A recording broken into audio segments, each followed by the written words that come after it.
Сәлеметсіңдер ме 7 сынып оқушылары? 20 сабақтың есептерін түсіндіретін боламын. 20-да бірінші есеп, 20-да үшінші кесте функцияны береме. Оқушылар, мұнда бізде x-тің әрбір мәніне y-тің бір мәндері сәйкес келіп тұр. 1-де 0,15, 2-де 1, 3-де 1,15. Демек, бірінші кесте бізде функцияны береді екен. Енді мұнда бізде минус 1-де 1, минус 2-де 2, 1-де 1, 2-де 2. Мұнда бізде x-тің мәндері әртүрлі, ал y-тер мұнда мінекей. Екеуінде де 1-де 1, 1, 2, 2. Мұнда бізде x-тер әртүрлі бола береді, ал y-тер мәндері бірдей болатын болса, ол ештеңе етпейді.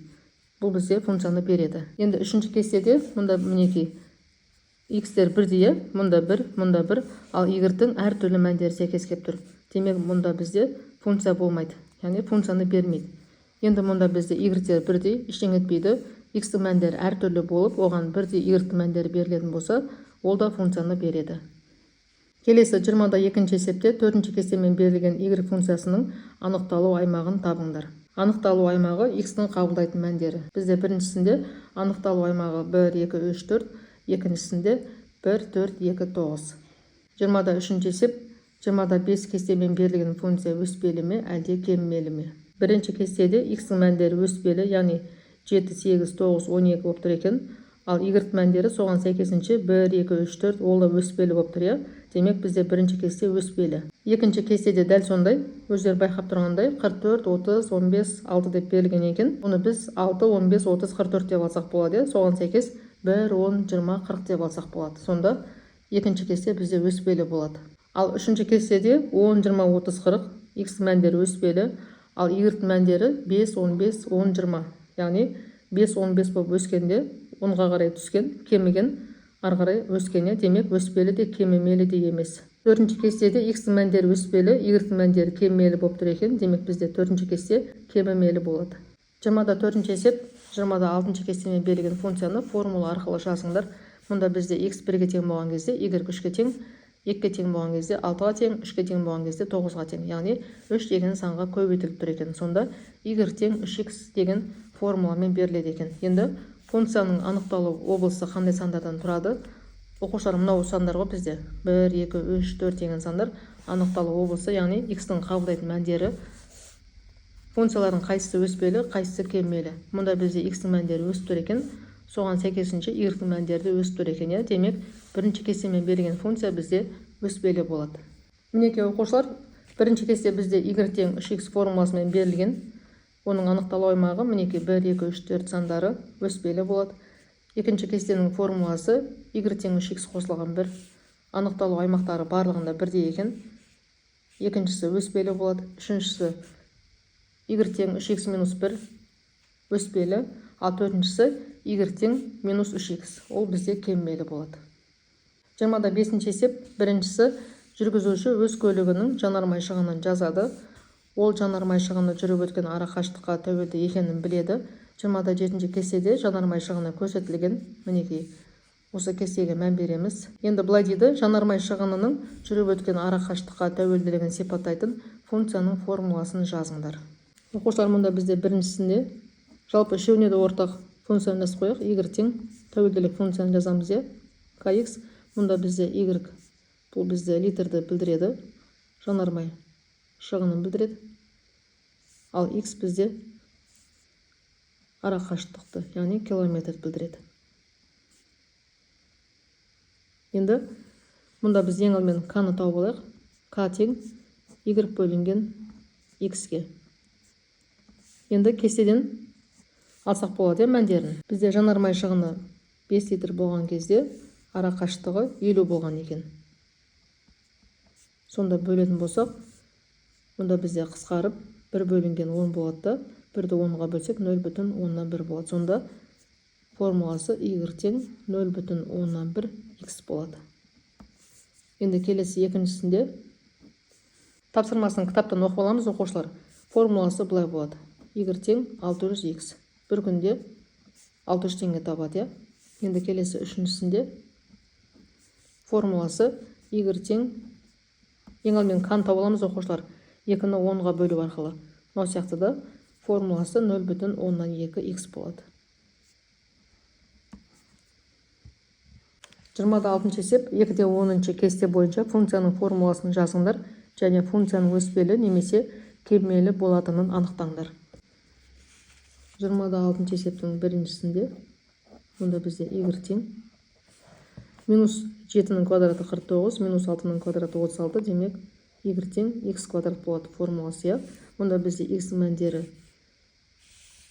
өспелі болып тұр, ал y-тің мәндері мінекей керісінше кемелі болып тұр екен. Демек, мұнда бізде функциямыз кемелі болады.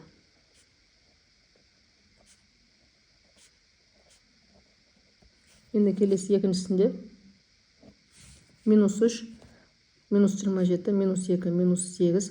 Демек, мынау кубталып тұр ғой, сонда y тең x куб болады.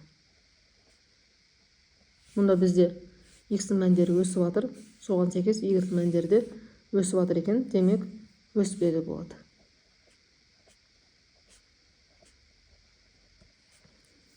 Егерде 7-ші есеп, егер y тең x квадрат функциясының анықталуы болса, неке осы сандары болса, онда функцияны кесте арқылы беріңдер.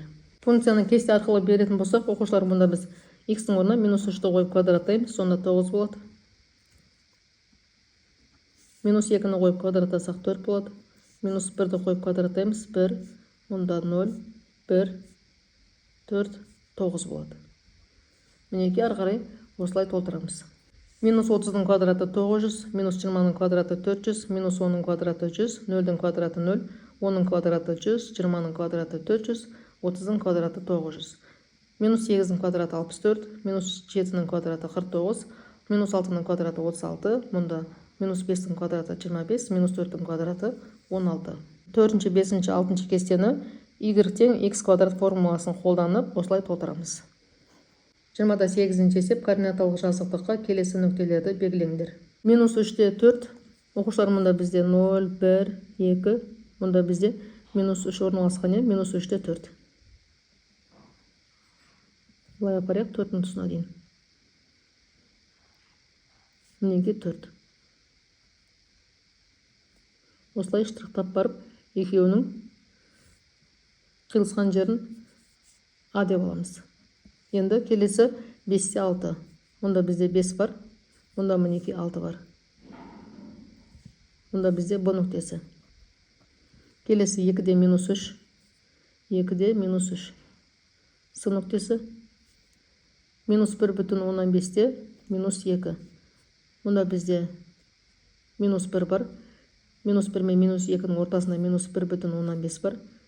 Және мұнда мінеке минус 2. Мұнда бізде Д нүктесі. Енді келесі 0-де минус 2. 0-де минус 2 мұнда орналасқан. Бұл бізде М нүктесі. Келесі 3-те 0. Мінеке мына жерде. Н нүктесі. 29-ші есеп, бірінші тапсырмасы, абсцисса осіне тиісті бірнеше нүкте, ордината осіне тиісті бірнеше нүкте салындар. Осы нүктелер координаталарының қандай ерекшелігі бар? Оқушыларына бізде x өсі абсцисса өсі, ал y өсі ордината өсі. Енді осы өстердің бойына бірнеше нүктелерді салайық. Мысалға, мына жерге бір нүкте салайық. Абсцисса өсіне бұны біз А нүктесі деп алайық.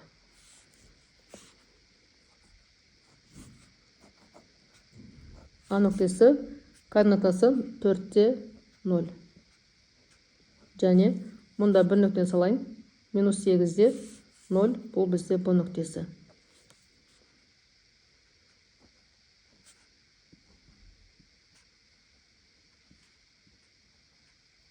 Енді ордината өсіне орналастырайық. Мысалға, шамамен осы жерге орналастырайын. Бұл бізде С нүктесі. С нүктесінің координатасы 0-де 3. 0-де 3. Енді келесі шамамен мына жерге бір нүкте орналастырайын. Бұны мен Д деп алайын. Сонда 0-де минус 7.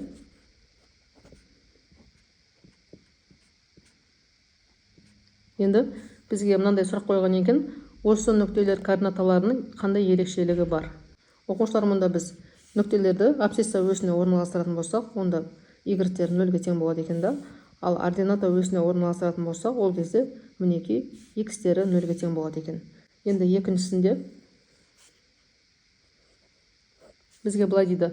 абсцисса осінен жоғары орналасқан бірнеше нүкте және абсцисса осінен төмен орналасқан бірнеше нүкте салыңдар. Осы нүктелер координаталарының қандай ерекшелігі бар? Мына бізде абсцисса осі жоғары қарай бірнеше нүкте, төмен қарай бірнеше нүкте орналастырайық. Мысалға, мына жерге бір нүкте орналастырайық. Бұл бізде 6-да 4. Бұл жерге мысалға Е деп қойайын. Енді мына жерге біреуін орналастырайын. Бұл бізде F деп қояйық, Енді Е нүктесінің координатасы 6-да 4. Ал F нүктесінің координатасы -5-те 2.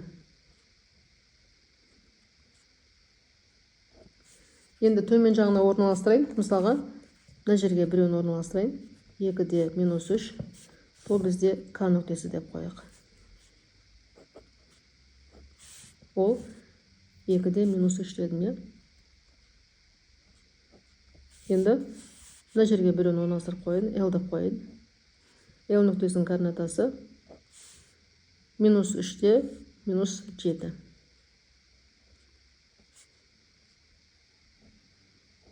Бұл жерде бізде -3 қой. Енді бізге былай деген ғой, осы нүктелер координаталарының қандай ерекшелігі бар? Егер біз нүктелерді абсцисса осінен жоғары қарай орналастыратын болсақ, ол кезде бізде y-тер оң таңбалы болады екен. Ал мінекей, осылай төмен қарай орналастыратын болсақ, y-тері теріс таңбалы болады екен. Енді бізге ордината осінің сол жақ бөлігінде орналасқан бірнеше нүкте және ордината осінің оң жақ бөлігінде орналасқан бірнеше нүкте салыңдар. Осы нүктелер координаталарының қандай ерекшелігі бар? Енді оқушылар, біз 3-ші тапсырмада нүктелерді салмай-ақ, мына өзі ордината осі болатын болса, F және L нүктесі сол жақта, ал E және K нүктесі оң жақта тұр ғой, соған қарап айтасақ болады, қандай ерекшелігі бар екенін. Мұнда бізде F нүктесінің координатасы -5-те 2 болды, ал L нүктесінің координатасы -3-те 7 болды. Енді біз ордината осінің сол жағына қандай да бір нүктелерді орналастыратын болсақ, оның x-тері мінекей минус болады екен да, ал оң жағына орналастыратын болсақ, x-тері мінекей плюс таңбалы болады екен. Түсінбеген сұрақтарың болса, пікірге жазып қалдырсаңдар болады. Каналға жазылыңдар, лайк басып, жеке өздерінің пікірлеріңді қалдыруды ұмытпаңдар. Сау болыңдар.